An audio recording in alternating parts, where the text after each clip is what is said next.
ఇందాక ప్రొసీజర్ చేసేటప్పుడు ఒక ఇంట్రెస్టింగ్ కాన్వర్జేషన్ అయింది.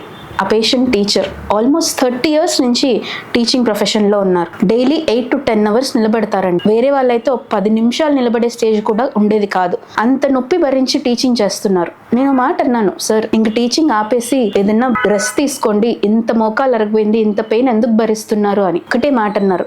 నా లాస్ట్ బ్రెత్ వరకు నేను టీచింగ్ చేస్తూనే ఉంటాను, అది నా ప్యాషన్ అమ్మా. ఎలానో అలా నొప్పి భరించైనా సరే నేను నిల్చొని చెప్తేనే నా పిల్లలకి అదొక ఆనందం అని. అసలు టీచింగ్ ప్రొఫెషన్ అనేది ఒక సెల్యూట్ చేయాలి. అసలు నో వర్డ్స్ టు సే. పూర్వీకులు ఊరికి అనలేదు అమ్మ నాన్న గురువు దైవం అని.